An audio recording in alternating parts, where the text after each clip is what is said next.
Again, welcome everyone, and thank you so much for joining us today. I'm excited to welcome you on behalf of the Partnership for America's Children to this important session in our peer exchange series on protecting against politically motivated attacks. Today's session is designed to give you practical tools and strategies to navigate the various challenges of the moment with confidence and resilience. We're grateful to be joined by Quinn Tu, Legal Director at Boulder Advocacy, of course, a program of Alliance for Justice and a trusted resource for nonprofit advocacy guidance. This session is a great opportunity to both learn from the experts and connect with your peers. So we encourage you to please unmute, ask questions, share your experiences, either in the chat or out loud. A few housekeeping notes. This session is being recorded and the slides and recording will be sent to all registrants. But if you would like to ask your question without being recorded, please just let me know and I'll pause the recording while you ask your question and Quinn answers. So with that, I'll turn it over to our expert, Quinn, to get us started. Thank you. Thank you so much, and thanks for having me here. I am going to start this presentation with a few housekeeping um, notes. You heard we're recording this, so you'll have a copy of the recording today. We'll also send out a copy of these slides post-training, so you'll have access to that. But feel free to take notes if you need. And I really encourage you all to stop me, ask questions as we go along. I promise you're not going to be interrupting me. This is a topic that I think is really rich for discussion and benefits from your input and also what you're seeing on the ground or what you're hearing bubble up. So, unlike our traditional trainings where it covers a lot of rules and we go through hypotheticals, this one is one where we talk a lot more about best practices. We'll share with you what we're seeing and hearing from other nonprofit organizations, but we're not everywhere all at once. So we value the input that you have as well. We also don't have all the answers to the questions. Things are constantly in flux because they're developing and we're trying to respond to the moment as well. So if you have tips that you'd like to share, this is a very open and cooperative learning session. So hopefully take that to heart. I do have the chat up just in case people are more comfortable putting their comments or questions in the chat. But again, feel free to unmute yourself and ask questions as we go along. So I think about a week ago, my colleague Sarah presented all to you, and so this is just a review of Alliance for Justice. We're also a C3 organization, so the rules that we talk about that apply to C3, we ourselves are following as well. And as part of Alliance for Justice, we have the Boulder Advocacy Team, which I am a part of.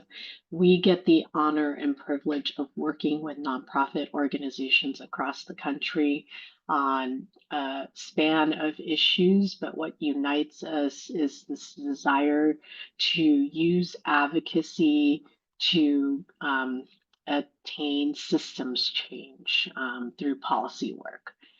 So again, another disclaimer, and I think this is the last sort of disclaimer that we'll have in this session. We're lawyers at Boulder Advocacy, but we can't be your lawyers.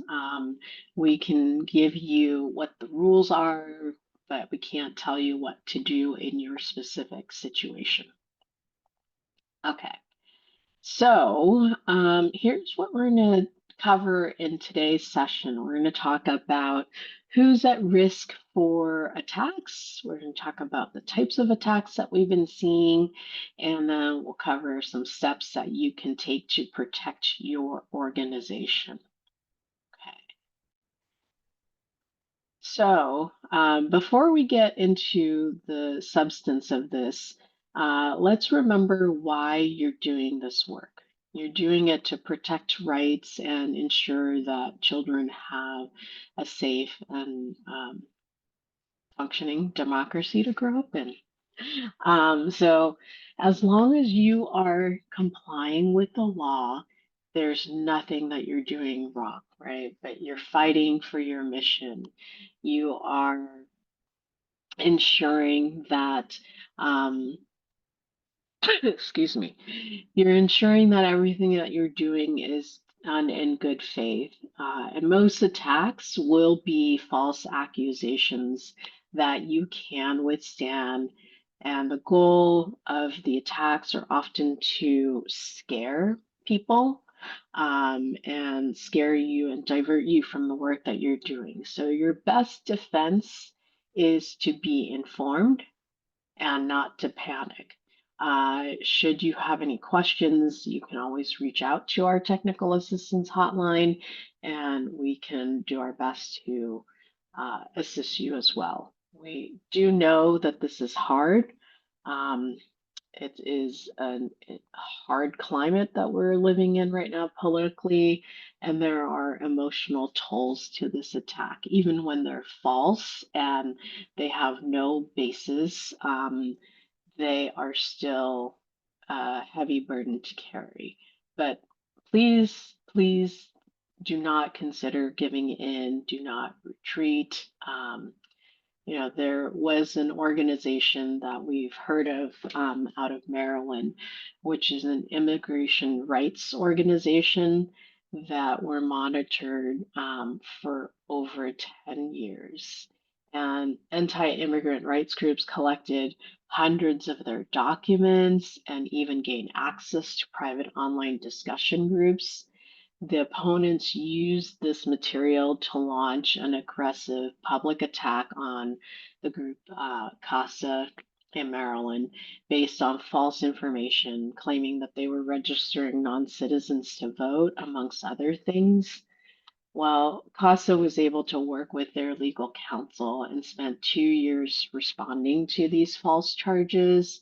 And in the end, they were able to expose who were behind the attacks and came out of the whole episode being more credible and effective because they were able to show that they knew what the rules were, that they were in compliance, and that they had nothing to fear. So, in this instance, retreat means that the opposition is going to win.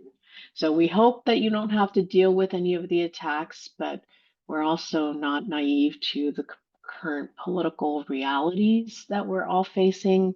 So we're here to arm you with information. Okay. So who's at risk?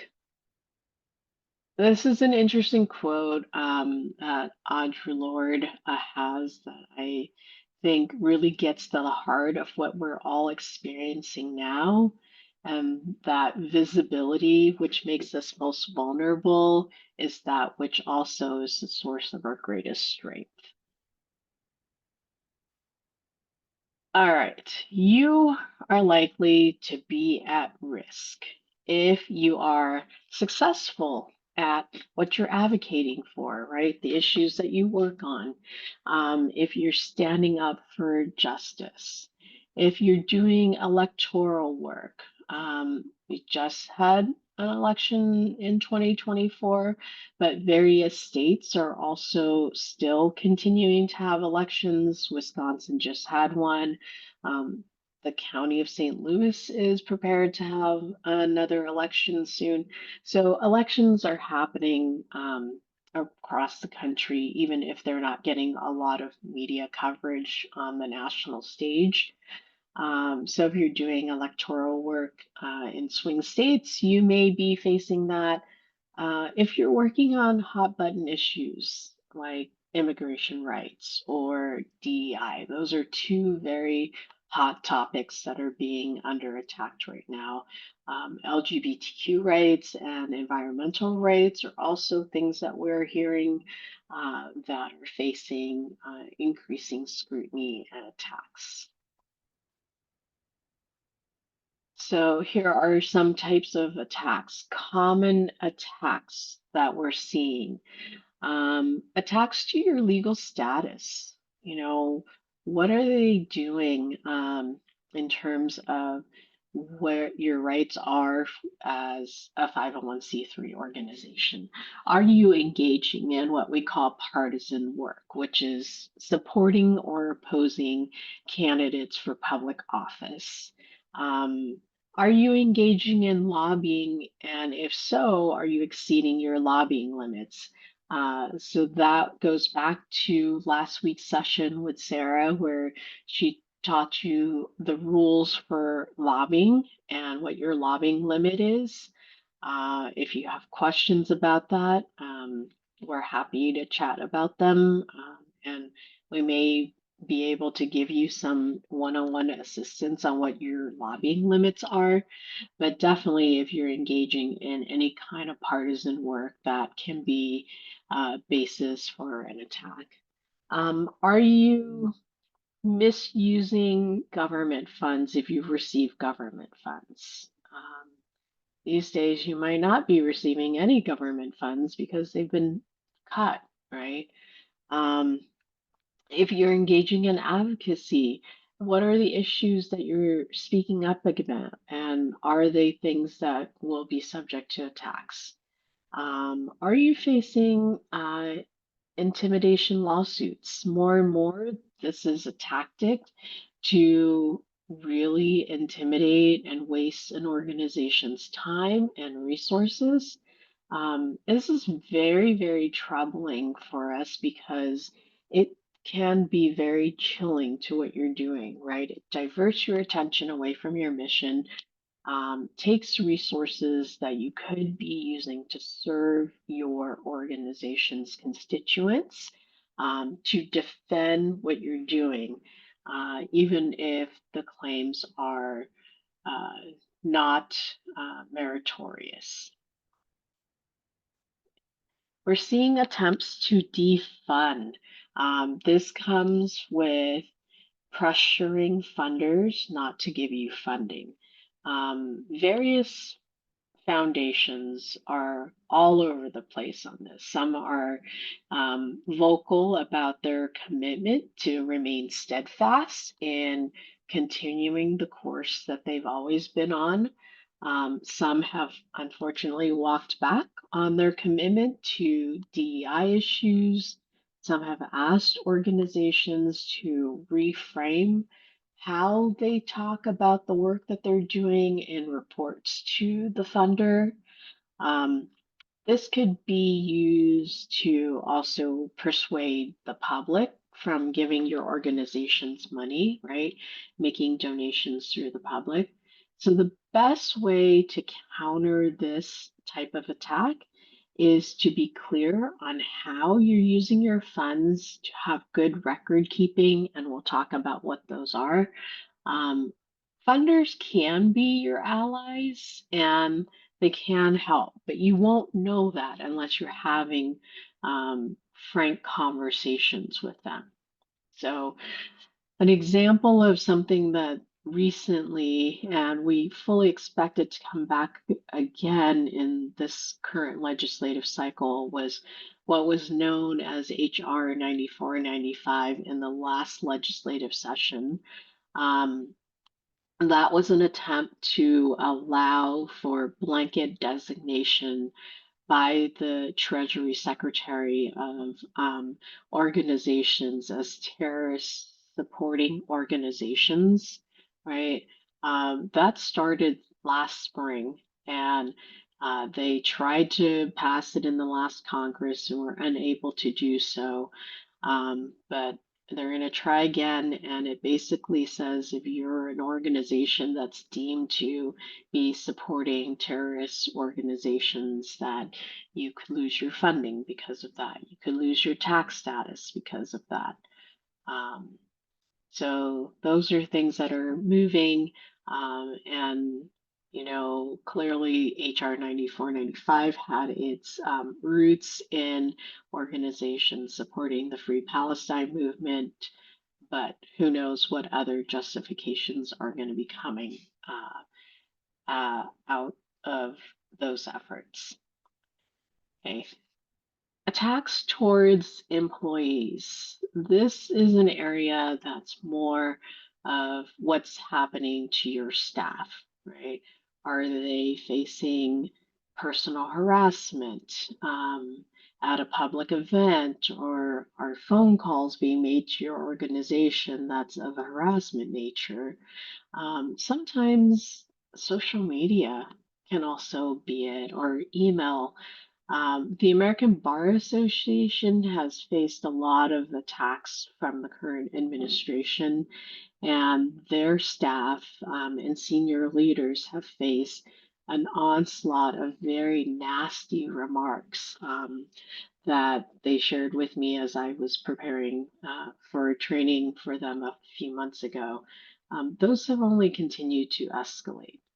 So in this area, it's best to exercise caution. The opponents or the attacker may be trying to get a false narrative out there, a la Project Veritas, where people are, caught on recording saying things that are taken out of context, or they're trying to make a comment that may be embarrassing to the nonprofit organization. Um, these are just weird times. So, really trust your intuition. If you're getting a sense that somebody is not on the up and up and you're wondering, why are they asking us all these questions all of a sudden that aren't really relevant to either what we're doing or what the topic of the session is, or the reason for the phone call? If you're not uncomfortable, if you're not comfortable, I should say, with continuing a conversation, feel free to end the conversation. You don't have to answer questions that are posed to you. And know that all staff can be empowered to do the same. And if they're not, make it clear that they can do so. So, why is this happening? Um, you know, it's happening probably because the bad actor is trying to, again, catch you in a moment of embarrassment, trying to say something that you didn't say. Uh, Unfortunately, AI makes it very easy to piece together things if there's enough of a recording of your voice to do so. They're trying to take advantage of our general nature of wanting to help and provide assistance, of not wanting to sound like we don't know what we're doing. So we want to answer questions, or our desire to just avoid confrontation because we're nice people and we don't want to be in anybody's face and we don't want to get in anybody's way. So these are some of the attacks that we're seeing. It is a lot. It is very heavy. I don't like talking about them, but they are what's happening. So I wanted to share this here. And I'll stop for a little bit to see if anybody has any questions or reactions.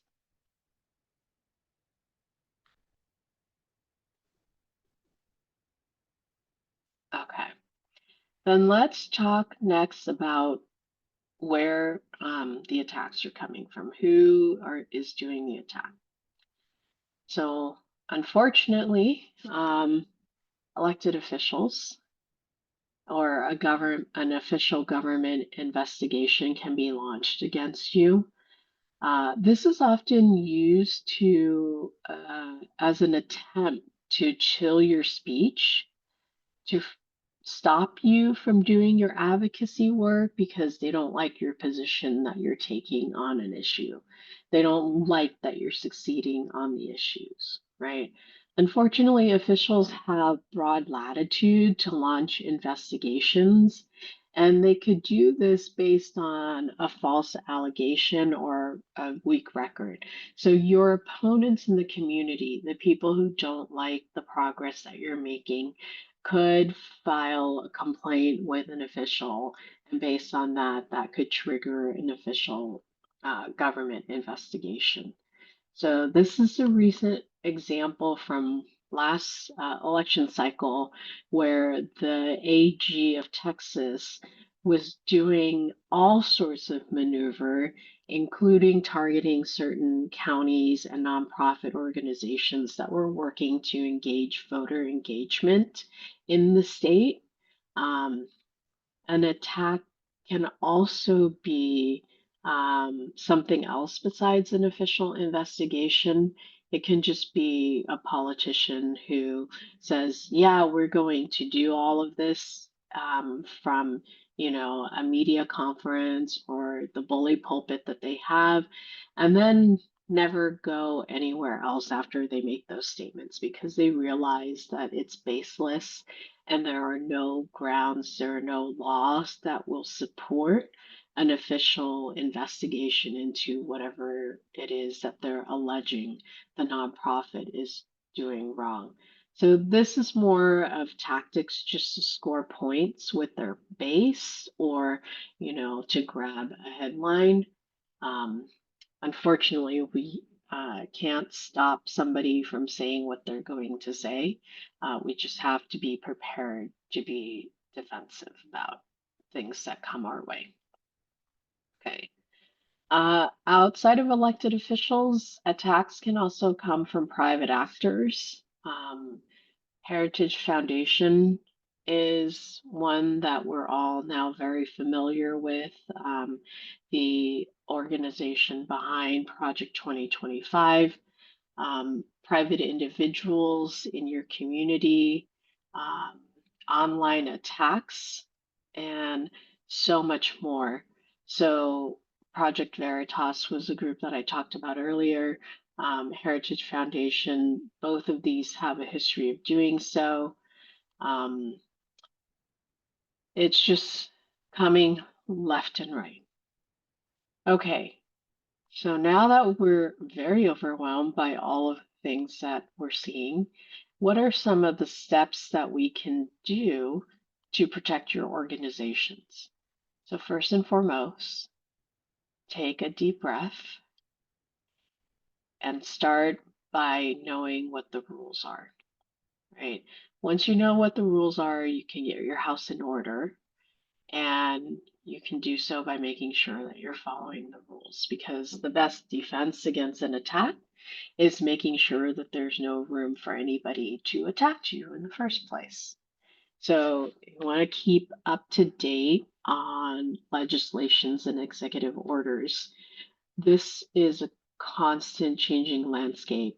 The National Council on Nonprofit has a really, really good tracker for I think the last time I looked at it was over 150 executive orders since January 20th that they are updating as soon as things happen. So if you don't have that on your radar, please go check them out. And I know we have it, so I can send that link to you all after this.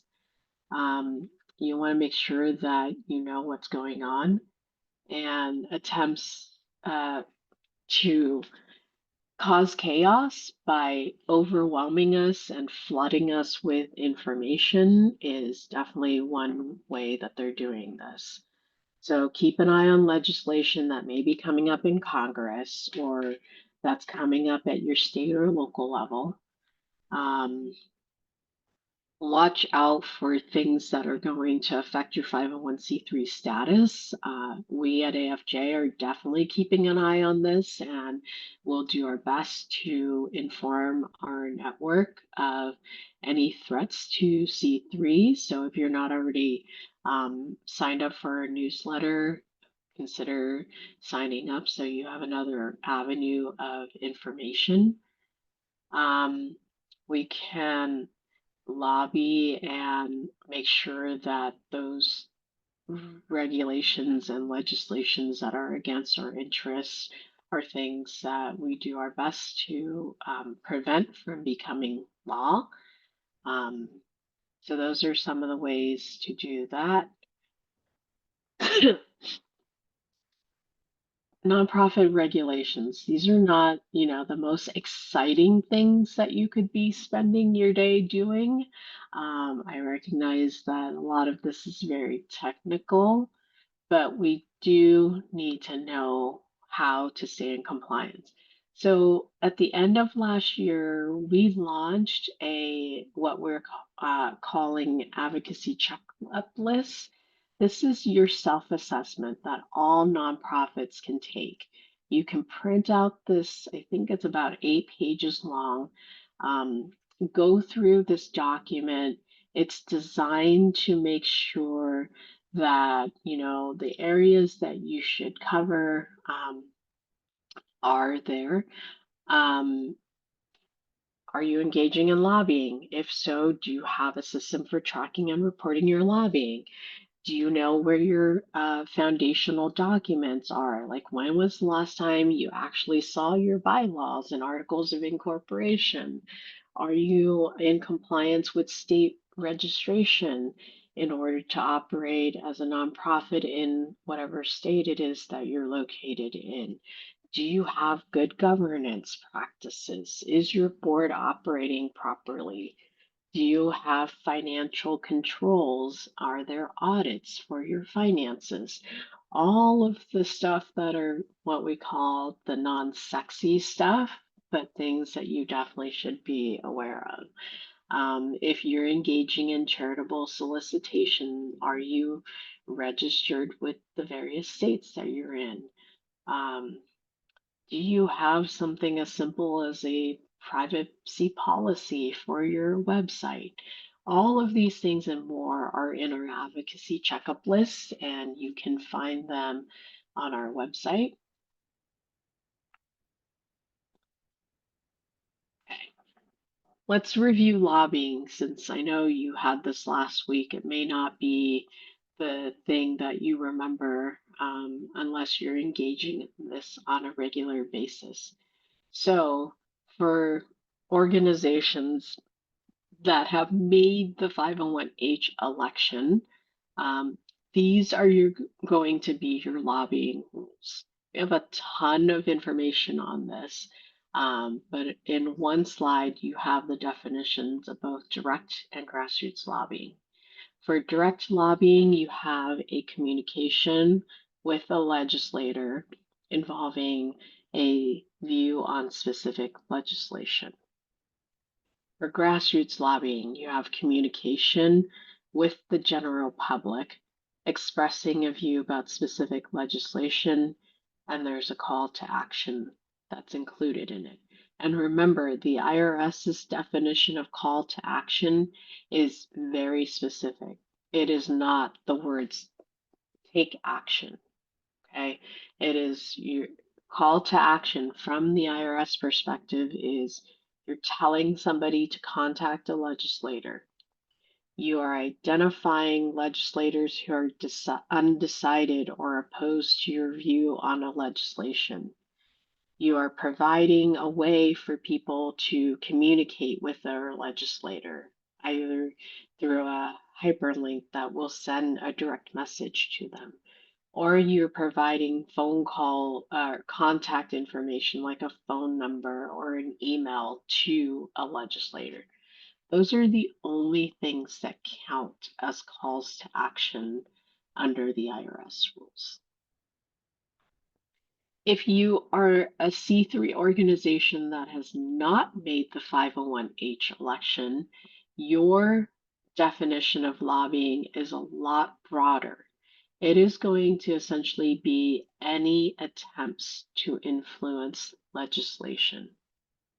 So, does your staff know these definitions? Do your volunteers know these lobbying definition so that they can flag it for you if they start veering into this territory?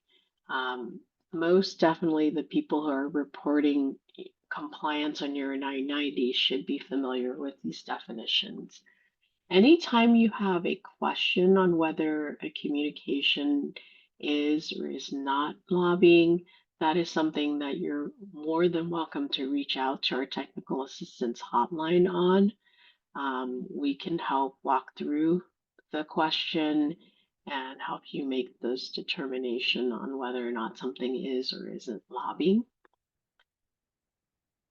Any questions on the lobbying piece?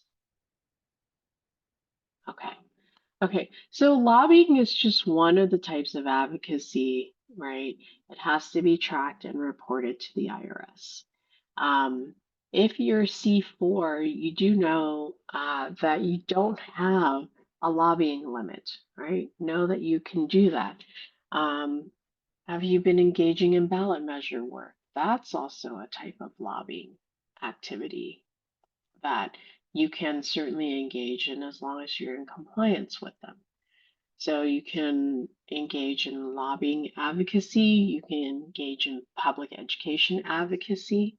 Um, all of those are things to keep in mind. The second major area that 501c3s can find themselves open to attack is if they are engaging in political activity. And political activity from an IRS perspective is really just, are you supporting or opposing candidates for public office? Okay. The rule from the IRS is an absolute prohibition. As a C3 organization, you are not allowed to support or oppose candidates for public office. That is very different from supporting or opposing ballot measures, which you can do because that is not a person who is running for public office.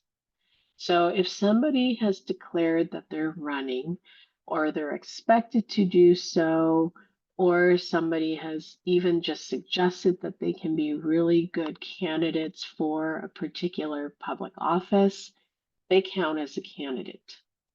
So if you get a phone call that says, does your C3 organization support this person's candidacy, right?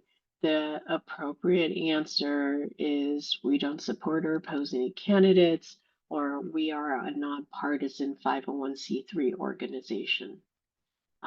That should be sufficient to answer the question without getting your organization in trouble. Now, the way that the IRS determines support or opposition is through facts and circumstances analysis. So it's very straightforward if we're saying something like we endorse this person or we gave money to this person, right? That is a clear line of support. But you could also be supporting or opposing somebody by doing subtle things like providing access to your organization's resources without charging fair market value, or denying somebody access to your organization's lists, right? If you're going to be engaging in that, you do want to make sure that you are providing equal access to all viable candidates, that you understand what the rules are. If you're selling advertisement space, or if you're selling, space to hold an event at, that it's done at fair market value and that it's open and available to all. Those are some of the things that we cover in more detail in another training, but I want to highlight because sometimes people don't think, oh, well, we haven't given them any money, so we're okay. But sometimes in-kind support can be equally valuable and is a way an organization can demonstrate that they are supporting somebody. So as a C3, you really do want to be careful about that. Which then leads us to that's only for C3s. If you're acting in your C3 capacity, you have to be cognizant of the partisan rule. But if you're an individual On your own free time, you still have First Amendment rights. So you can still engage in partisan activity in your personal time. You just have to do it in your personal capacity. I was giving another session yesterday on this topic, and somebody asked, well, what if I go to an event in my personal capacity, but I happen to be wearing my organization's t shirt? Can I do that? Right? While there's no prohibition for you wearing a C3 t-shirt at an event, right? Got to think about what message you're conveying. If you're saying, I'm here in my personal capacity, but your t-shirt may be representing something else, do you want to invite that kind of ambiguity? Is it better to choose to wear a different shirt or, have something else that covers up that shirt so you don't leave room for a misunderstanding? You can also use a disclaimer when appropriate to make sure that people understand that you're there in a personal capacity. This is probably very important to people who are um, leaders of the organization who are well known in their community as leaders of a C3 organization. So it's very hard for the community to separate your personal stance from your organizational stance. So these are some ways that if you're going to be doing individual partisan work, um, you want to be sure that you're not mixing it up with your organization's positions. Okay, well, we covered the federal rules. What about the state and local rules? So we have practical guidance series for lobbying in all 50 states. If you're engaging in lobbying at the state level exclusively, you're going to want to know what those rules are. And then locally, there may be local lobbying disclosure rules as well that you may be required to comply with. So, if you're engaging in, let's say the city of LA, and you want to work on some children's issue and direct it at the city council, you may or may not be required to register and report as a lobbyist in the city of LA. So be aware that there are local ordinances that can be applicable to your lobbying and advocacy work as well. And we talked about record keeping. We have resources for record keeping. Um, there is no one way that the IRS requires you to keep your records. They just want to make sure that you're reporting your lobbying correctly. So, good record keeping. What does that mean? Know that you have a system that is one, understandable, two, workable so that your staff and any volunteers that you may have can follow it, that it's clear, right? And understand that not every record that you have is required to be disclosed to the public. We all know your Form 990 is public, but there are information on there that does not get publicized, right? Donor information can be anonymized. Um, so if somebody says, for example, you've exceeded your lobbying limit, you may be able to go back through your records and find that that is not the case. You have documented your lobbying expense or your lobbying efforts, and it is not, in fact, true that you've exceeded your lobbying limit and you have what we call the receipts to show that, right?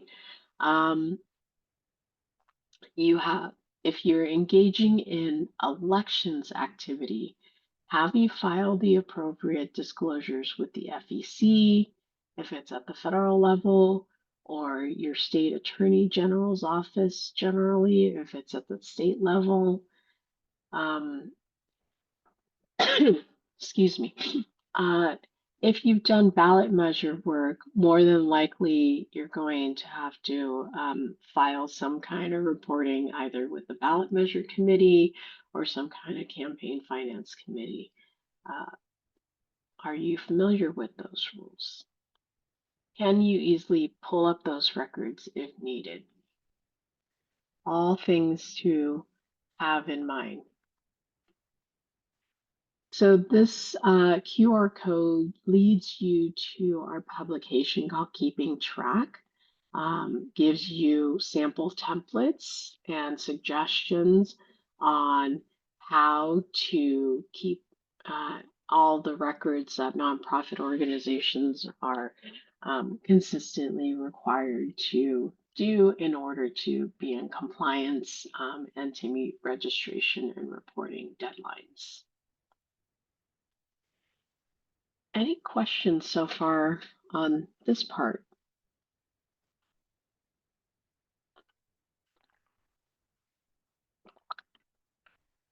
Okay, then let's talk about how we can prepare and plan to respond to potential attacks.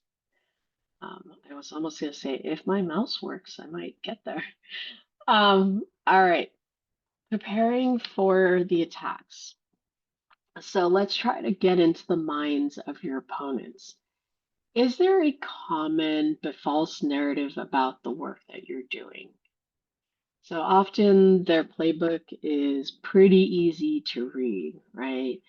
They get repeated and it's not very creative. So something maybe your org didn't oppose this candidate for president, right? We're seeing a lot of progressive movements being accused of destroying traditional values and communities. So, is there something that ties any of the potential attacks against your organization? Can we identify public officials who may be looking at what you're doing and want to investigate you?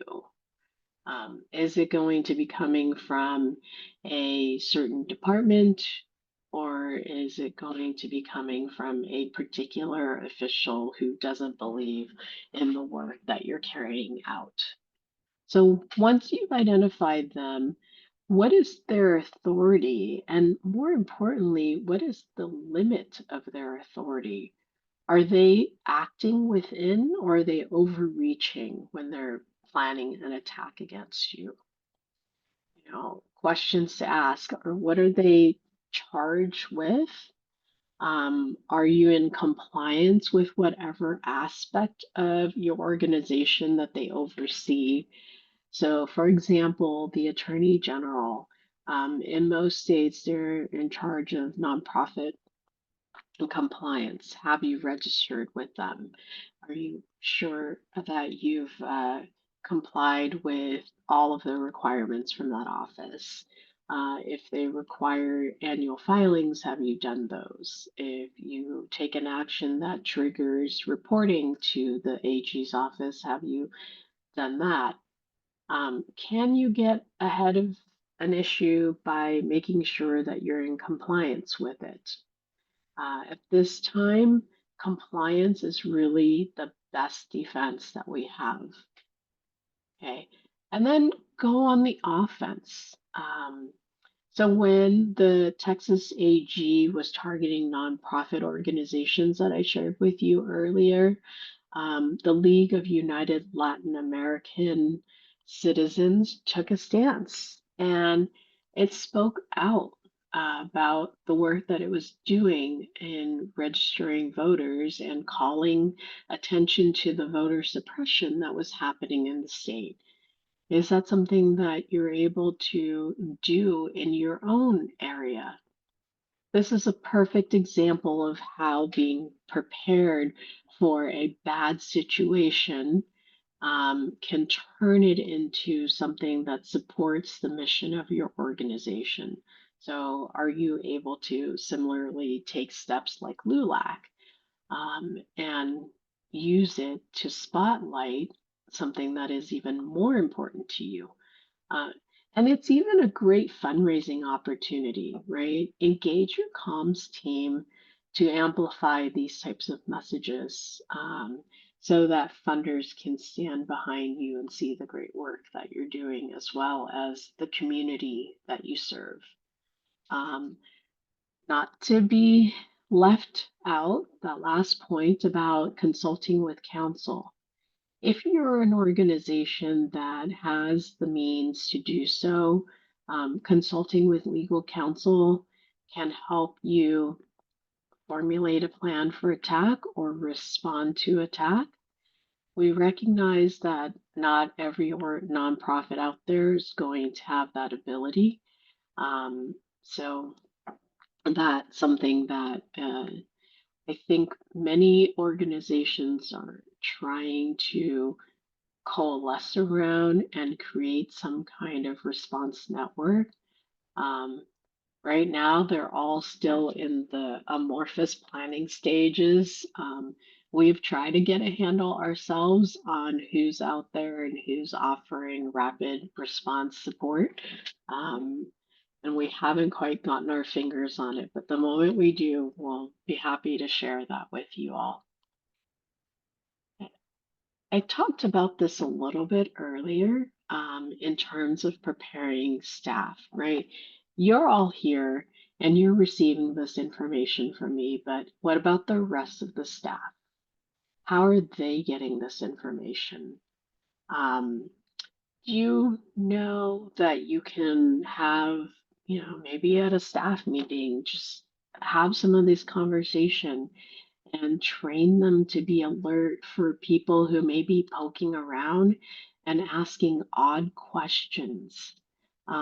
If something just doesn't feel right with your intuition, do you have a procedure in your organization where those could be directed to one particular person so that we're not spreading out the interaction, but we have one person who can take all of this? Staff know that it's okay for them to say, I don't know, or redirect them to somebody else who is the point person to answer questions that they may not be comfortable with. Um, it's perfectly okay. I mean, I do it. I say I don't know instead of having to make up an answer on the spot or feel like I need to make up an answer or have an answer. Um, the point is really also to buy time, because it's in that instance of feeling like we're pressured to giving an answer on the moment that we might say something that is incorrect or that can be misconstrued. So it's better to just have that separation so that we can have a coherent answer, right? Attackers often prey on surprise and pressure. I mean, this is nothing new. This is from the phishing world in emails and online attacks where somebody says, Hi, I urgently need some money. Please wire, 50 dollars or $50,000 to this account. And all of a sudden you're scammed out of that amount of money. This is the same pressure tactic. Um, it's a red flag. And if you're feeling that you're pressured into saying something, it's better not to say it and tell them you'll get back to them or refer them to somebody else. Okay. So that leads to this next point of having a script. So, can you come up with a FAQ that you can share with staff? Um, do you have answers that can be sufficient, such as this one where you say, we comply with all state and federal law, right? It's a short sentence, it's true, it doesn't give away anything, it doesn't give people any room to criticize or edit or manipulate the comment in a way that makes you look bad. Um, And if you're pressured to answer the question in a different way or asked a different question that you're still uncomfortable with responding, you can stick with the same answer, right? If the question is, why did you support candidate X or why didn't you support candidate X? Well, stop and think, are we allowed to support candidate X? If we're a C3 organization, the answer is no. So, that should be the answer if you're a C3 organization. If you're a C4 organization, the answer may be, yeah, we might have supported candidate X. Are you the person that would know that? If you are, then you can respond to that question. But if you're not, maybe it's better to direct it to the person who would be able to answer that question and likely the follow-up question of why did you support candidate X, right?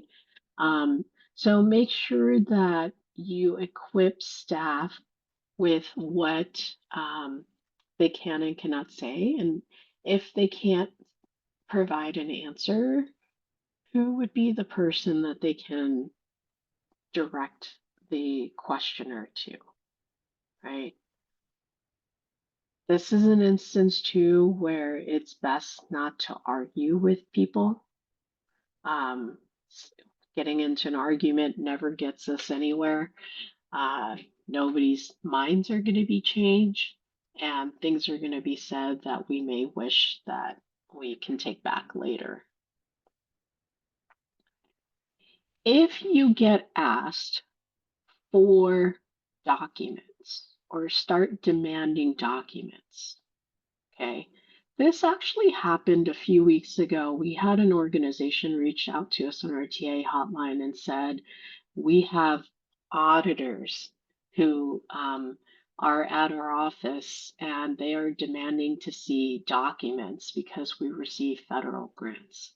Well, that organization parked those people in a conference room while they called us in council, um, and learned in the process of that time delay that the auditors did not have a warrant.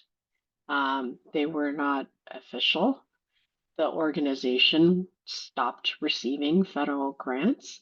So there were all sorts of reasons why that demand for documents didn't have to be met immediately.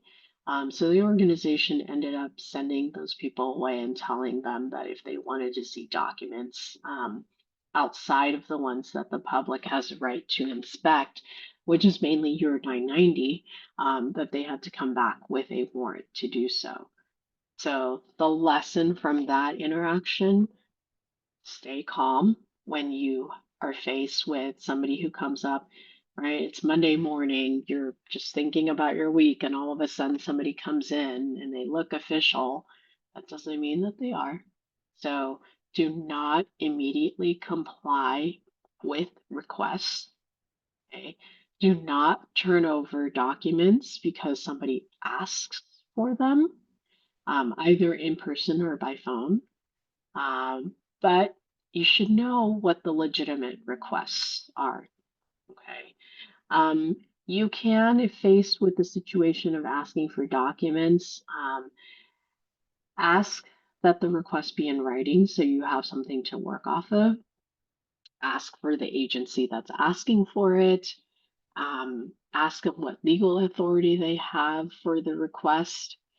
Ask for a specific list of the requested documents so that you know what you're looking for and you're not providing any more than necessary. And ask for what the deadline is. Most things are going to have some kind of a reasonable deadline. Immediately and 24 hours may not be the most reasonable deadline you have. Um, so if you can do that, then now you have a good basis to start with determining, okay, what is the nature of the request? What are they really trying to get at? Is this an informal request or is this something that is legally binding and you must comply with it? Are you looking at a subpoena? Are you looking at a court order? Do you just have some kind of administrative requests that you have more time to deal with? Okay. And then also you get clarity on who's doing the requesting.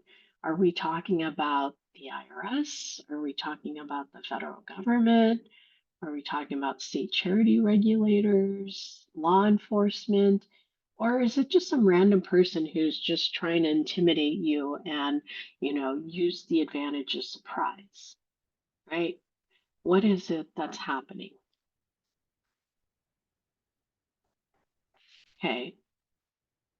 You're Once you get a request for documents, you want to make sure that you're preserving and protecting documents.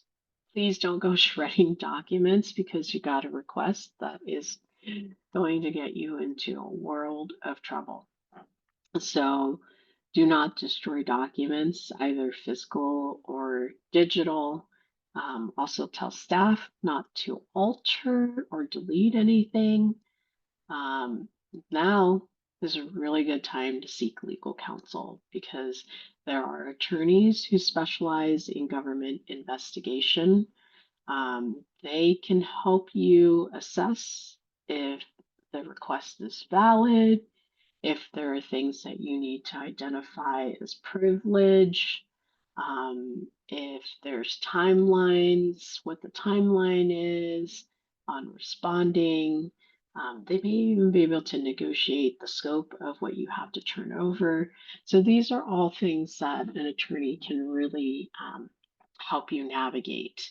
And if you get the document request, you want to keep track of everything. So actually document the document requests, right? So that you know all the communications that have happened, you've saved copies that you have, um, to allow you to feel more confident in the process, um, that you know what your rights are. All right. Um, see, to highlight on a very high level basis when it comes to document protection, you have some limited protections under the Fourth Amendment. You also, if you're getting government grants, you may have a higher level of compliance obligation, but it's not an unlimited one. And your state charity officials may have subpoena power, but they also have to follow the rule of law. They can't just barge in and demand that you comply. Okay, that was a lot about documents, but it's because it's so specific. What about internal policies? If you're going to be thinking about how to plan for attacks and prepare for that. So, have a written policy in place for document retention. Um, is it different if we're talking about emails versus required documents like your Form 990 or your employment records? Um, do you have other types of documents, whether they're work product that you've done or research documents? Um, this will help you prepare for investigations. You don't want to keep records for longer than necessary, uh, because it just means that when you get a request for document production, you have to turn over a lot more. Okay. IT professionals can be a really great help in this instance. They can set up all sorts of rules that will either automatically delete something after a certain amount of time has passed, or archive them somewhere else, or set up keywords that may flag things to be kept longer or indefinitely if that's required to be the case. So these are some of the other players that you could pull in to help you with planning for your internal policies.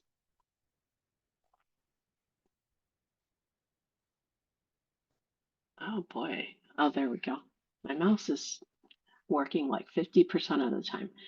Um, Always a good idea to adopt policies, and we have a sample policy that you can feel free to adopt for your organization as well. This QR code should take you to that sample policy. And then social media, our favorite. Um, Attackers are definitely using social media as a big battleground for political attacks. This is kind of a double-edged sword because there's a large social media presence that you probably have cultivated over time, which is really great for your advocacy work, your fundraising, your public awareness, but it can also make you an easy target for attacks. Right? It allows people to hide behind the anonymity that social media can sometimes afford them. So make sure that your social media account is also in compliance, that you're in a position to defend it as appropriate. Keep partisan social media accounts separate from your nonpartisan C3 accounts. So this is where it's best practices to have a separate social media account for your organization versus one for yourself. Um, but they may also be trolling your social media account on your personal social media account as well, right? If you're doing any kind of um, even slightly remotely controversial in your social media account, you may want to have a disclaimer that says something along the lines of this is your own views. They are not the views of your C3 employer. That can help. Or something along the lines of this is my personal account. I am alone responsible for that information, not my employer. Okay, what other kinds of attacks are we seeing here? We have cyber attacks. This is something that will require more of an IT expert, and we are not at AFJ cybersecurity experts by any means, but we do recommend that you engage in the service of one if you have the resources. They can help you audit your systems and do a risk assessment. What kind of systems are you using? What softwares, what vendors are you engaging in? What tax threats can come from that? Who are going to be initiating those threats? And what are the consequences if they're hacked? So if you can implement a firewall or a virtual private network, um, those can be very helpful. Um, if you have staff that's accessing public Wi-Fi on a work computer that contains sensitive information, you may want to explore a VPN for that or a dedicated hotspot that they can use. Um, Having complex passwords, we've all heard this before. Um, easier said when easier done with something like a password manager. I have no idea what my password is to about 99% of the things that I use because I've been using a password manager. So I just know my one main password. Everything else is a bunch of random numbers, letters, and symbols that are way too long for me to ever know. Turn on two-factor authentication. They're a pain sometimes because it feels like you can't do anything without your phone nearby. Um, but that will help with cyber attacks. And train your staff to be alert to the safe practices. At AFJ, every year we have a staff-wide training that we're required to complete on cyber attacks. We also periodically get tested with a phishing email um, that nobody is alerted to, and we're supposed to be able to report them. Those are just safe exercises in an environment where people can learn to be alert and suspicious of emails that just doesn't quite add up. Um, and if you can implement something like that, that keeps staff on their toes and conditions them to just be on the alert with emails. So doxing is another thing that we have heard has been happening. This is where they take private information like your home address or your phone number and put it on the public for hostile actors, right? The goal here is to create fear in an organization and to intimidate individuals. Particularly leaders of an organization.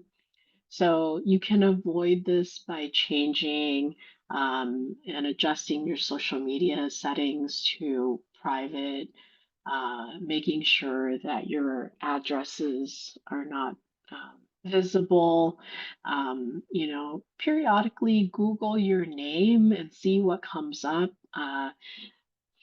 Whitepages.org, mylife.com, various other things collect information that have sometimes an alarming amount of identifying information like your home address, your past addresses, your email addresses, and your phone number. You can use the data scrubbing services that can remove your information from the internet. So AFJ, we use Delete Me. Um, I've included a code for 20% off. If you'd like to click on that link, it will send you to set up a Delete Me account. You give them your information and they will scrub the internet for it and ask that your information be removed. In fact, I just sent them something yesterday on a page that they didn't catch. And I got an email this morning saying they're already working on that. So I feel like that's a very good service to have. There are a bunch of other ones besides Delete Me. I'm at uh, not getting any commission or work for Delete Me, but it's just a service that I have experience with, so I can speak a little bit more knowledgeably about it. Um, so, any and all good cybersecurity practices include making sure that your private information stays private to avoid hacking and phishing. Any questions on what's covered so far?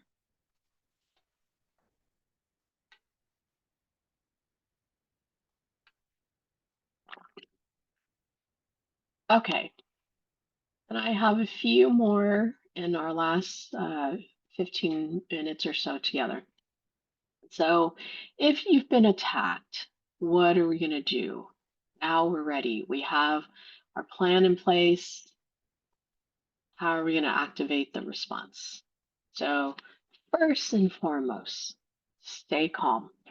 I hope if you take anything else away from this presentation, that you take away the message that anytime something happens, you need to stay calm and don't overreact. You have a plan. You're not required to respond immediately. Um, so assess the situation. What are the facts? What are the claims that they're making? And are there any validity to the claim? We'd like to think that if we're perfect, we wouldn't have any openings for people to attack us with, right? But we're not. So let's fix what we're not perfect at. Second, close the gap. Do you have to correct any kind of records? Do you have to amend a report? Do you have to train staff or retrain them on something in order to mitigate or address the deficiency that's being put at issue by the attack? You can reassure your staff after you turn and completed your external responses, right? Reassure your staff, your key supporters, your board members that you have a plan and that it is being put into action. Share with others in your coalition what is happening. Let your funders know so that things can be spread. This is an area where if you're attacked, sunlight really helps because the rest of us can, one, be on the lookout for something similar, or or stand in solidarity with you and help you. Um, and you don't have to do this alone, right? You can talk about it, um, that others are aware of it. And this is how we've gotten a lot of our information is that people have shared with us what's happening with them. Uh, and then plan your public response. Let the staff know who will answer questions so that if they get questions directed at them, they know how and who to direct it to. This way, you keep control of the narrative, especially if there's a lot of misinformation going around, right? And you can redirect and spotlight what is true instead of letting false information proliferate. Okay, so a lot of talking. Here are your key takeaways. All right, we've all heard this. Prevention is worth a pound of cure. Your best defense, again, in this situation is going to be having your uh, house in order, making sure you know the law, making sure that you're following it, and making sure that you have good records of your reports and your filings. Training your staff so they understand what they are or are not empowered to do, how to answer things that come up, and who to direct questions that they are not prepared to answer. And then you can develop a plan and frequently review and update it as necessary because, as I said at the beginning of this thing, things are changing on a daily basis. So, what's true today may or may not be true tomorrow. But more importantly, remember that you are doing nothing wrong and that your work is really important. We need you in this fight. Don't let the scare tactics work, but be prepared to shut down any attacks that come your way. So we have resources, and the QR code should take you to the resources that we have for this topic. Um, we talked about a few of them during today's training, but I highly encourage you to take a look at our advocacy checkup list. That will give you, a good place to really understand where you're strong at and where you need to do some work and fortify yourself. And then lastly, I've referred a lot to our technical assistance hotline. This slide has the QR code that will allow you to reach out to us for requesting technical assistance. You can email us at advocacy@afj.org with your questions as well. And we will do our best to get back to you within 2 business days. We are here to help you and to provide resources that may be relevant.